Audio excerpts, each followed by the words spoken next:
Welcome back to the Small Business PR podcast, where we make PR accessible, and oftentimes we interview some of the most sought after journalists to debunk what PR is and isn't so that small businesses can get featured. So this is part 2 of a 2-part episode with Amy Goodman, a nationally recognized TV correspondent, broadcast journalist. You might have seen her on the morning shows, the really famous one, Good Morning America, and so many more. Part 1, which was the episode before this, we talked about general pitching approach, right? How to connect with journalists. This part, which is part 2, is going to be all about the timing. So if you ever wanted to pitch for gift guides or thought about when was the best time to pitch for seasonal stories, without further ado, let's get into the episode.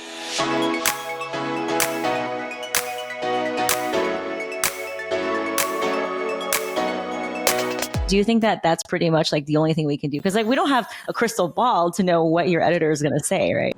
If I like a product, I'm going to actually try to find a space for it. So again, I resend the email to myself. I put the header of what I'm thinking it for, and then I put it into a folder. Do you know how many folders I have on the side? I have things from pride to pets to babies. I've got gadgets. I've got techie gadgets. I have kids fashion. I have kids fashion back to school supplies. I was pitched baby bottles for Father's Day. They said fathers love to connect with their babies by feeding them. This is not the type of product I'm looking for Father's Day, nor do I think a father would enjoy receiving a baby bottle in a box that says, I love you, Dad. Right? It's not. So the pitch was misplaced. But I thought, okay, well, baby bottles goes in the baby folder. And if there's something interesting about this baby bottle, then I will think about it for that, not for this, but for that. I don't have time to actually respond to the person who pitched to say, this is not good for this, but I'm thinking about it for that. So actually that's been happening with a number of my Father's Day pitches. I'm thinking, oh, this would be great for a summer roundup. So it goes into my summer roundup.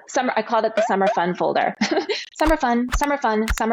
I almost have a complete segment to pitch for summer fun right now.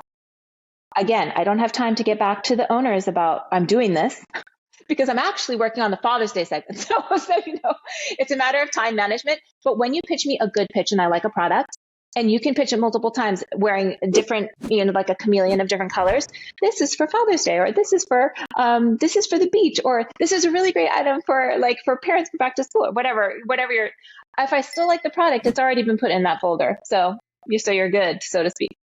Oh, Amy, what I would not do to get into your inbox and just look at all of your folders. Amazing. I had one that was like summer scents, and my producer loved it. And then she came back. I guess she got feedback. She goes, we don't have smell-o-vision. I'm like, that's true. But but I loved it. It was like products. I had products that smelled like papaya. I had like something coconut thing that you could eat. I had, all the different scents of summer. I even had like a palm leaf scent. I don't know. I still love it. I think that segment can live on somewhere else. Yeah, exactly. And you don't even know what your editors love. So it's all very subjective. Oh my God. The point of this is to say, and what I teach in my PR program is the hat's open, you guys. Mm-hmm. Just put your name in it. Because if you don't even put your name and you're like, oh, I can't pitch this, and you're just cutting yourself out of the race, and people are going to just put themselves in there. So I love how you just affirmed that we have to, as small businesses, just pitch anyways, and not just get over the fear of pressing send, because you never know when you're going to go back to one of your folders and you're going to say, hey, are you still there? We'd love to cover this. And that is an absolute life-changing opportunity for a business.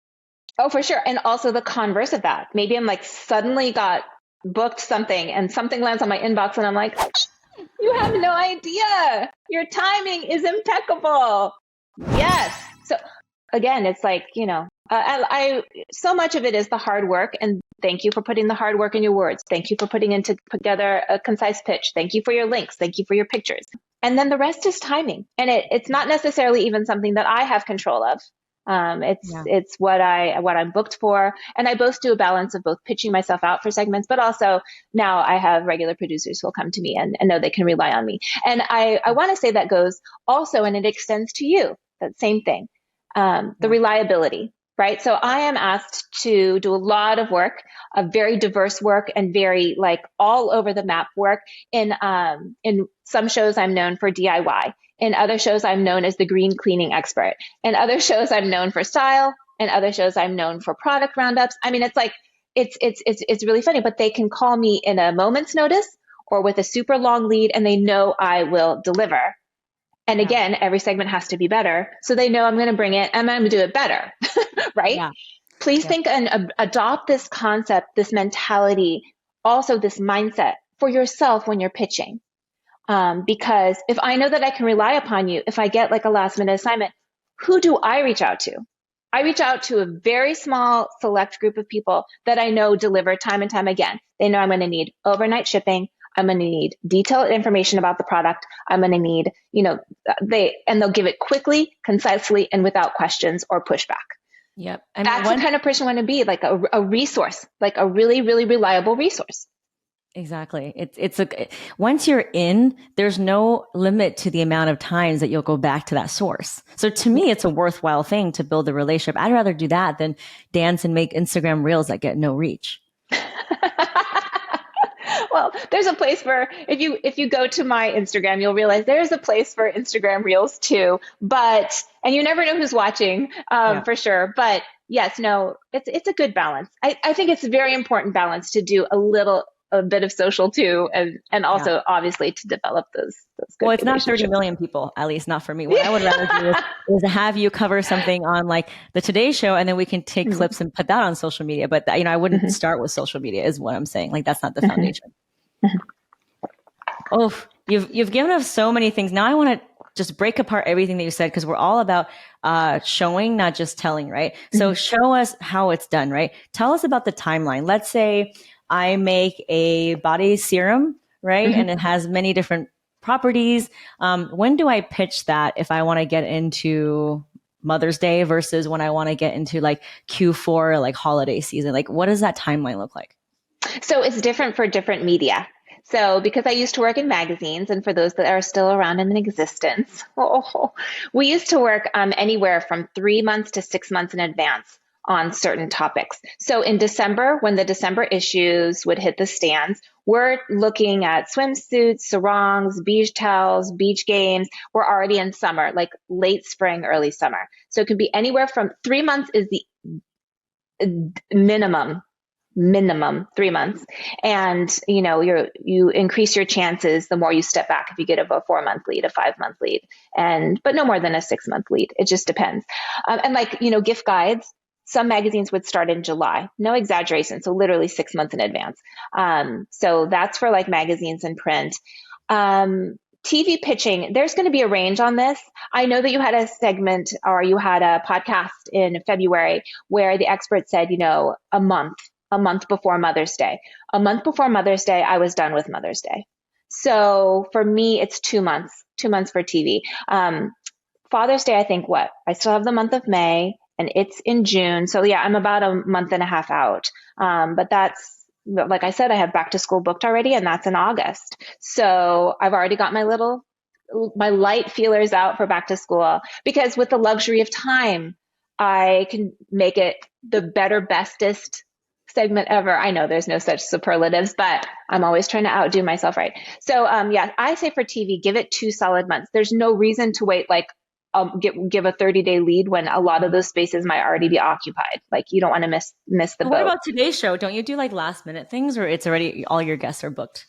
Not well, it depends on the hour. Every hour has different producers that feed into it. And so I was just asked to do a segment next week, and I had to turn it down because it's a conflict of interest with another segment I have in the same week. So yes, sometimes segments are more like have a shorter lead, but if it's not like necessarily news related, like Pantone's color of the year, and maybe they forgot to book it or something, and then they need you to whip something together once the color comes out. Unless it's something like that, no, I have a producer, I should say, who has like a longer lead time for that. Yeah, but then, print? conversely, Not print, online, because I think mostly what we're looking for is like searchable online magazines. Yeah. And so like online, the digital space, the lead times are much shorter. So that's that would be the shortest end of it. Could be anywhere from like literally you could a week to 2 weeks. It just depends on how those editors work. And I have worked for verticals before where I was working more on that kind of timeline where you could pitch me within a week and I could still get it into a digital print. And also, yes, the converse of the long lead in television, because I'm lifestyle, I'm not news. So is that you might get a segment, you have a week to put it together, and you're scrambling kind of thing. And again, who am I calling? I'm calling people that are trusted sources. Yeah, I love that. So we also had quite a few people talk about gift guides because we have a lot of product makers in our program as well. Mm-hmm. And Mm-hmm. it's good news that you can still pitch last minute, because there's a whole thing on last minute gift guides too, right? You can pitch like a week before Christmas.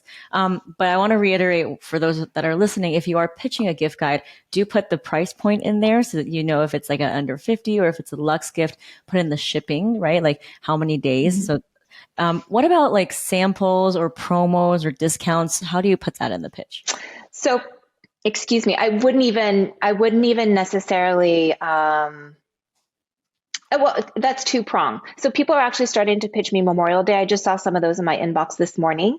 And if you're like a shopping expert, or you're a deals expert, or you're pitching to these experts, then of course they want to hear about the deal. In my case, it's not necessarily such a big deal. No pun intended. And actually, sometimes my producer prefers that I don't mention any kind of like deal on air. Promo codes are difficult also to share on air. So it's a matter of legal, and all that stuff has to be approved by legal on my end. So usually I don't even get there until maybe actually I'll book a product, book a given item that's already been approved. My run list is solid. It's done. And then at the very end, they're like, oh, well, we would love to give your viewers a discount. Then I have, I'm like, okay, well, give me the discount. We'll see what we can do. Sometimes it's only shared in the online story. If I'm allowed to say it verbally on air, then it's a go. But that all depends. Yes. What about samples? Yeah, put as many samples. I actually prefer, and I'm known for this, is not to accept samples unless I have a place for it. That's simply because I have limited space in my house. I'm also super Asian, modern minimalist, and I don't like to acquire things. And it's always, I always feel terrible if I accept something and I can't find a place for it. It's like my Asian guilt factor. Even though I make it very clear that I never guarantee placement, it rides me too much. I can't deal with it. So I actually prefer not to receive samples unless I'm pretty serious about what I'm moving forward with, and I need to pre-test it before it goes national. Oh, I love that, because I think a lot of the pseudo journalists / influencers they just want free product, but they're never going to write. And I think they kind of taint the environment for all of us, right? Because you're someone that's saying, I don't really like samples, but then we have other people who are asking for samples. And I always tell my PR students, like, you should never have to give something away for free for it to be featured, because that technically is not editorial. Then it becomes advertising, right? Then it's kind of pay to play. So right. I love how you validated that it's not a requirement, but can they mention it in the email? Like, as an of course. Oh, yeah, yeah. And sometimes I'll have people on the follow-up say like, okay, well, let me know where I should send this. And I'm like, oh, and I'll always be very clear. I am like, I actually prefer to have placement for this before I accept. Thank you. I just wanted to preface, it's not really a requirement, but there are some avenues of reporting where you actually do have to like call everything in order to kind of know whether this is a product that works really, really well. I'm thinking a little bit more like in the beauty areas, especially with skincare, body care, those kind. Sometimes a journalist, you have to call in everything in order to like see if it's going to be something that viable that you can work with. And testing does take time. They might have limited staffs or whatever, and there's only so many parts of the body you can test all at the same time. So there's certain industries and certain avenues of reporting that actually really do need to always call in products. So I just wanted to make that one note. Seems like there's an exception for every rule, and everybody's different. There's other people just like me who love samples. So it really depends. Yeah, I love that. So now that we know that we have to do the price point, we have to talk about shipping, samples, not really a requirement for gift guides. Is there anything else specifically for a gift guide that my audience should know when pitching for a gift guide? Yeah, for gift guide, I would just say again, start early. I start to see a holiday gift guide pitches as early as usually August. Like, don't necessarily feel like you have to wait to pitch. And then again, like you say, there might be last minute scramble, but because the holidays are like probably the number one shopping days of the year, increasingly, I don't really see editors and I don't really see producers waiting to book these these items or to like complete their run list. It seems like it's earlier and earlier. And I always know if I have holiday segments by basically September. There's different booking producers for different things, but sometimes there'll be a designated producer for just all the holiday content for like a given hour of a show. And so that could be done as early as September. So you don't want to like, yeah. So for TV, they should be looking to pitch, not the director, not the anchor, but would it be the booking producer, or what's the title, the right title of the person? So that's really difficult to say. Sometimes it's like a senior producer level. A booking producer can be anything from booking producers are usually dealing with high level talent. So like more like celebrity level. And then I really want to be clear that if you're doing a book, you need to find the person who handles books. There's always a producer who only handles books. I get pitched a lot of books. I'm like, oh, I don't place books. I rarely have a book like in my lineup of products. I'm like, you need to speak with the person that actually books just the authors, because that person is very busy actually speaking with publishing houses as well as independently published authors too. So it's a matter of kind of hit or miss. I would always say definitely associate producer level, and then usually it's the senior producer level that has designated senior producers or handled for booking. It's kind of fair game to at least try and just always ask, like, are you the right person for this pitch? Do you handle booking product? And they'll let you know. Yeah, I love that. I mean, it doesn't hurt to ask. So let's say somebody listened to this podcast, they took my PR advice, they pitched. What happens next if you like the pitch? Like, let's go through the timeline, like from pitch to actual interview. So if I actually, if I'm liking something, it made it into my folder, and then I'm pitching a segment with the final product. So I want to be super transparent on what that product is like, because I also want to talk about not only getting booked, but also what happens after you get booked, which is really, really important. And we often only talk about the front end and we never talk about the back end. So let's say it makes it into my initial run list. This is just a draft of up to 40 to 50 products for a given segment of a given theme. Then I'll send it off to my producer, and they will pick, they either as a team or one single producer will narrow down that list to their top 6 to 7 products out of 40 to 50 products that I have pitched. When I get that final list, it's all green. I'm green to go. And I've been doing this a while, so I have a very, very detailed pull request that has all the information you could practically know. It will even tell you what time to go to the bathroom. So it'll give you the information of when the show is, how many quantity I need of a product. I confirm the exact product, the link and everything. And then I'm very specific with my pulls. So I'll be like, I need 2 purple ones. I need 2 pink ones. I need 2 orange ones. I need 2 green ones. If this is your first time, like, do not be overwhelmed by the quantities that might be requested, because not only do we need ones for front display on countertop, but we might also need ones to open, to test, or if it's a food item, to have in the back for hosts to sample should they wish. If it's something we have to prep, we need one set to prep and one set to be what's called the beauty or the display item. So if you are asked and you're a small business and they're like, okay, well, we need 10 of these and they cannot be returned, please do not be overwhelmed, because it's still an amazing opportunity that we need these quantities for a very specific reason.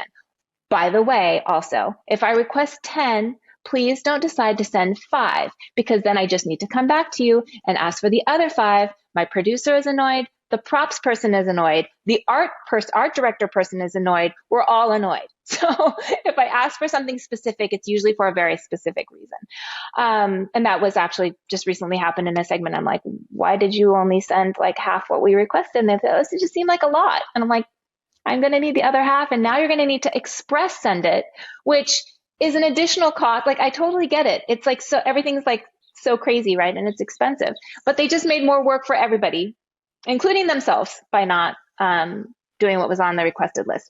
And you can, by the way, I always encourage asking questions, like ask questions if you like don't understand why something is written on there. Sometimes there's a digital story after the, that's tied to the segment. Sometimes there isn't. And actually that's not something that's under my control. And I make that very clear also. And then I request tracking information, which regardless of whether you've shipped it, regardless of whether it has arrived, I still need the tracking information. Like the buildings that these products are going to are massive. And there's more than just that show at these buildings. And sometimes even though the product has arrived, it gets lost in the building. So there's it's very obvious reasons why. And this is something that I wanted to talk about, like the back end. There's two specific things I wanted to talk about on the back end. When I send you the golden ask, that's like, I'm so excited to pull your product for this national television show. It's a beautiful moment for me. It's a beautiful moment for you. And I'm as excited for you as if it were my first segment. I'm not exaggerating. Like, I get it. And the first thing, in your response to me, the first sentence and the second sentence and the third sentence should not say, I have 5 other products that would be so amazing for this segment. Oh my gosh. So I understand that there is so much excitement and you think, oh, the door has opened and now I need to shove more products in this. So when I'm coming to you with an ask, my run list is closed. Every other slot has been filled. And most likely I have actually looked at all those other products that you have in your lineup, and this is the one that has been selected. So, and this happens not just from independent owners. It's actually publicists who have other clients and they're like, I have 3 more great products for this segment. And I'm like, that was actually not the right answer. I would love to say, I want to share the hope and the joy and all those things of that first moment. And like the thank you needs to come first, right? Yeah. Thank you so much. Or like, this is, or whatever your emotions are, like, please put those down first. It's a very strange feeling that happens to me when I get that email that's like, I have 5 other great products. I have 4 other vendors. I have 3 more products you need to look at. And then they go to pitch, and it's not a slap in the face. That's not what I mean, but it's like a tap on the fingers to me. And I'm just like, what just happened? Like, because you're 1 out of 6.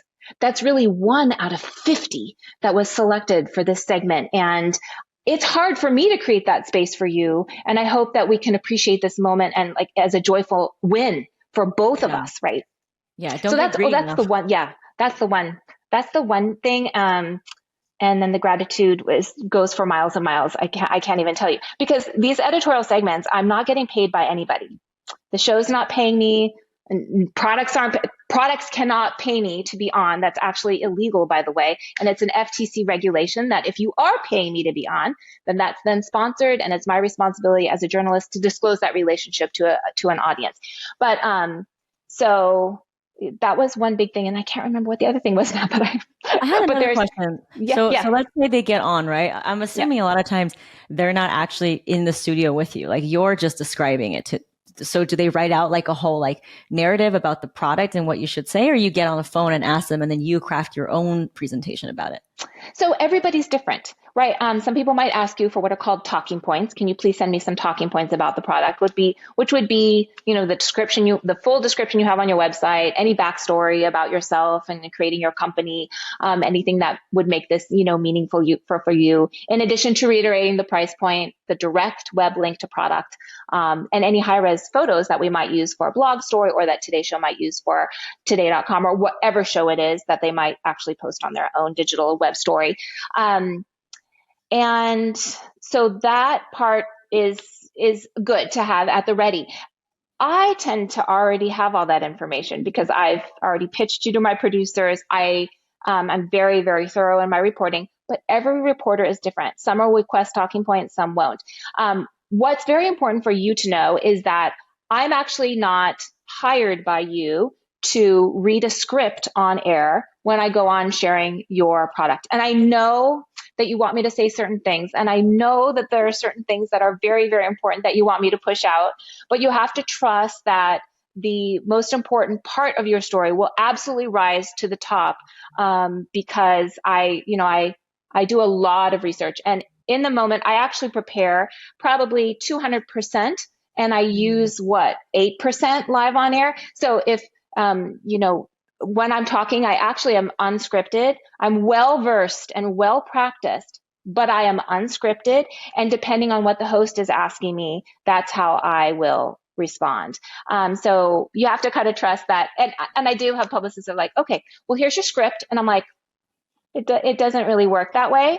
But every brand has an agenda, and I understand the pressure that publicists can be under as well. So I accept the talking points, but then from there, I have to craft it as my out of my own words, because it really is my editorial means that it's my opinion. In my opinion, these are the best products within this given category to recommend to you. So it has to be my words.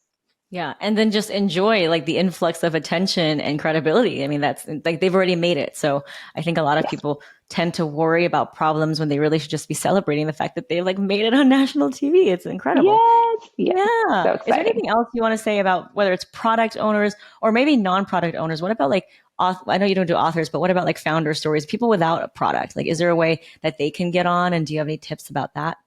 Oh, definitely. Increasingly, watch programs and see what type of category of programming you fall into. And that's very important. You've got to watch a couple episodes before you pitch yourself for a given show. But, there's always founder stories. They're like, she made that, she did it, like different. And it's not just female. It could be women. It could be they, them. And pitch yourself for those particular segments as like a founder story, as like, beginning, or maybe it's like a production type of story or what have you. So there's lots of entrepreneurial highlights in different shows. And it's just, please just make sure you watch the tenor of the show so that you can have your pitch match the voice of what they're already looking for. But yeah, there's increasingly seems like more opportunities than ever to be able to share your story and your journey on the airwaves or digitally. Oh, I love that so much. I could talk to you for hours and we could do a whole like masterclass. Before we go, are there any other tips on connecting, follow up, or something that you're noticing that's working really well for founders to get into your inbox? Yes, I think that you talk a lot about the development of the relationship with journalists and writers, and we're people too. And like I said, I turn back to the people that I have developed relationships with, even as brief as they might be, any way that you connect. When you get, and these are the people I turn back to time and time again, and there's a reason for that. When you get to know my beats, which I'm sorry, I'm a general reporter, so there's many beats that I cover. But you get to know my beats, you get to kind of know the content, you kind of get to know the feel of what I look for. In the same regard, like I follow you when you develop a new product, and I follow you when you get your first storefront, or actually I'll be featuring next week a store that I wandered into just kind of like after the major crisis of the pandemic. My family went to Hawaii. I saw this really beautiful store. I'm like, oh my gosh, these bags are totally amazing. Little did I know that they had just opened not that long ago, and that they're two female-owned. It's a female-owned business. They're both native Hawaiian, and now they're going to be on the Today Show next week. Oh. So it's like, you never know like where the connection is going to happen, whether it's me walking into a store or me sampling a really like a new food item at a friend's house, or I have to live an inspired, creative life. I'm just kidding. Because of the very high level of creativity that's demanded from my job, I'm always looking at new things, always looking for new voices, always looking to highlight interesting and fun stories. And by the way, when you get to write, get to know my beat, what I cover, my tenor, my tone, my passion, I then again, like follow you when you open the storefront, when you have a new product, when you have something new to share, when you do a collab with another, maybe a bigger brand that's gonna and that is helpful for me to like propel your voice onto a screen. So it's kind of like a mutual, like you kind of end up following each other. And that's true also for official publicists who might be listening. Like I follow you when you go from one firm to another, to when you open your own firm, to when you start a podcast. And so as much as I am a storyteller, I like to also create stories with people too. That's part of the journey. It's all about seeing life through an abundant point of view, because when you look, like Brene Brown says, when you look for ways you don't belong, you'll always find it. But if you shift your perspective and create opportunities and see everything as opportunities, it's just going to start coming to you, right? I mean, you know this because it's all about how you see things. So thank you so much for giving us so much. I think I'm going to make this a 2-part episode because we just covered so much that this is going to be one that people will have to come back to.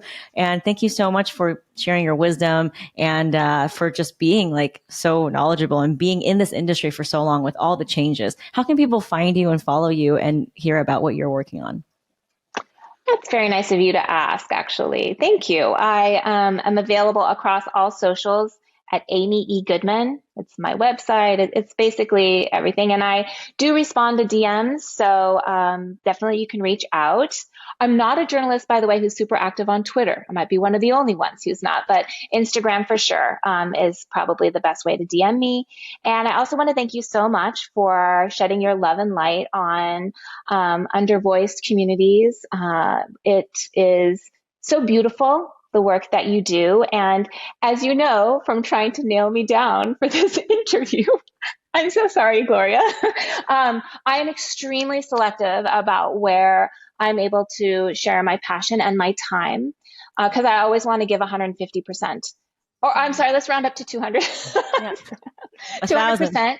And, but in listening to your work, in reporting a little bit about you and hearing your story from DC Straight and to PR Hood. And there are so many things that I just really, really resonated with me. And I'm so grateful for what you do for our mutual communities and other communities, Latinx, and other BIPOC communities. And I know that I also do, transgender communities and they, them.